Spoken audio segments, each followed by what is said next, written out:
नमस्कार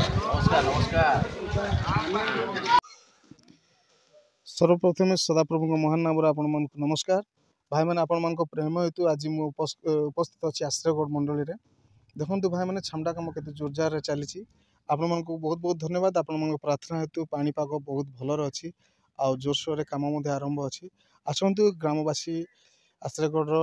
तांके सभापाई काल की प्रकार रेडी होती तैयार होती मान उत्साह मुखरे आम मंडल संपादक आश्रयगढ़ मंडल संपादक सहित मुझे कथा दूसरी आज्ञा नमस्कार नमस्कार सर आपण गाँव में कल की जाओ पठार सभा अच्छी आपण मैंने केमती से आनंद आउ तैयार बा रेडी केमती अच्छे से विषय कहे टे प्रभुंकर महत नाम धन्यवाद हो आमर अनेक चिंता भावना थिला प्रभु आश्चर्य भावे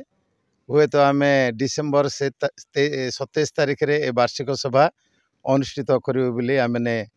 सम्मेलन द्वारा डेट मध्य स्थिरीकृत करा जायथिला किंतु प्रतिकूल पाग जोगु ताहा स्थगित करी मंडलीर बहु चिंता प्रार्थना द्वारा आम गोटे डेट निष्पत्ति कलु जहाँकि जनवरी 4 तारिख रे शनिवार दिन आमने अनुष्ठित करूँ बोली प्रभु आज आपण मैंने देखुंत जे वर्तमान आमर ग्राम रे प्रार्थना सहित अनेक उत्साह उद्दीपना आनी देछि ता सहित प्राय टेंट काम मध्य सबु सरी जाइछि आमने आशा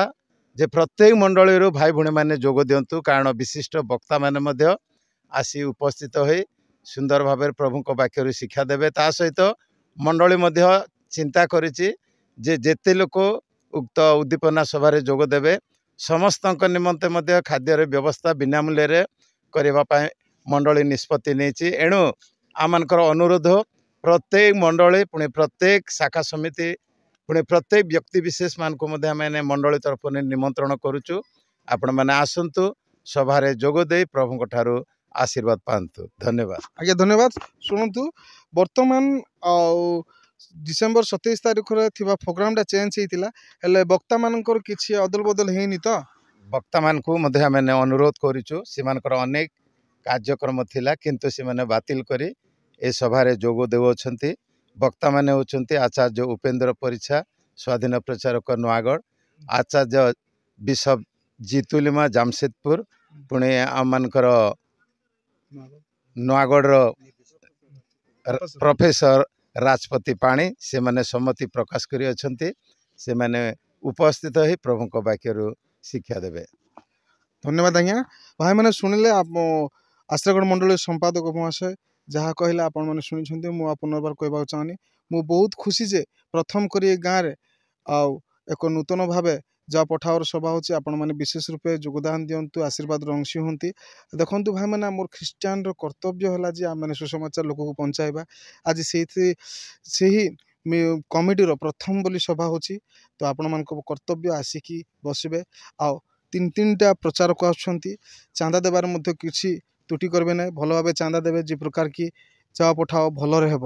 तो भाई मैंने मु आपण मान को आप गुमा सॉरी आश्रयगढ़ युवा भाई मान को भेटघाट करुच्ची से मैंने आउ ए विषय केमती तैयार से मैंने जनइबे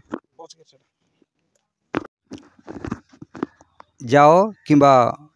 पठाओ द्वारा आम गाँव रे जो एक वार्षिक सभा अनुष्ठित होउछि एथि मते आमे ग्रामवासी संपूर्ण प्रस्तुत अच्छु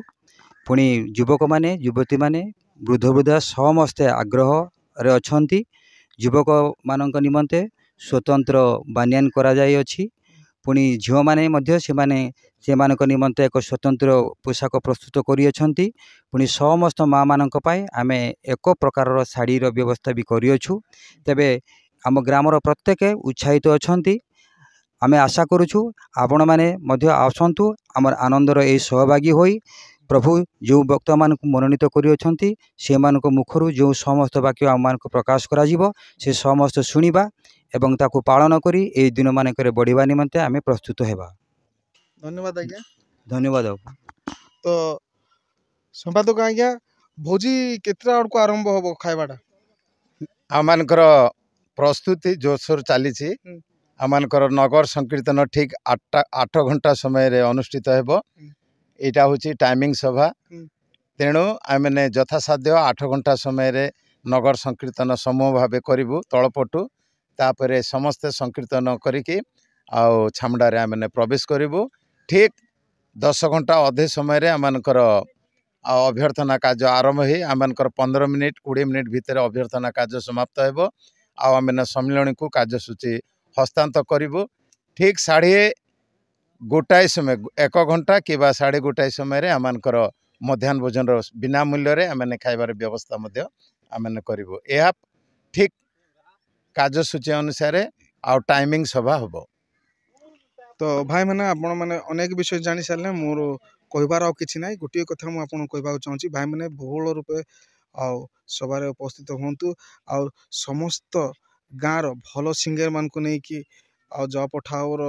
संपादक एवं प्रत्येक स्टाफ से मानक गीत प्रैक्टिस कराओ अच्छी पालाखिंडी सम्मिलन रे तो दयापूर्वक से मैंने दुई प्रकार गीत अच्छी दुई प्रकार गीत सेठी हेबो तो आपण मैंने आसतु से देखु जहाँ बाकी अच्छी सार कह तापर आमर मंडली निष्पत्ति अनुसार आ 3टी गीत आमने रेकर्डिंग करूँ आमମାନଙ୍କର नूतन चर्च प्रतिष्ठा स्मरण दिवस समय ओडिशार स्वनामधन्य और सुसमाचार गायक पालक अमित कुमार पाणी से गोटे गीत गाई शुणाई से गीत उन्मोचन होती आसंता काली 2टी गीत आ सुसमाचार गायक पालक अमित कुमार पाणी से गीत गाइबे वंदना गीत पुणी अभ्यर्थना गीत आपण मैंने आसतु आ से मोहन दास ठारू सुंदर भाव गीत शुणिबार सुजोग पातु धन्यवाद दर्शक भाई मैंने आपण मैंने देखुंत आपण मैंने आसतु कि जो समस्या रही किए जब आसी पारना ताहले आम चैनल रे सामली माँ चैनल रे आपण मैंने देखिपारे बर्तमान सामली कैमरा धरी मोर कैमरामैन से तो धन्यवाद समस्ते वीडियो देखुं बोली काल की उपस्थित हूँ बर्तमान आश्रय धन्यवाद नमस्कार।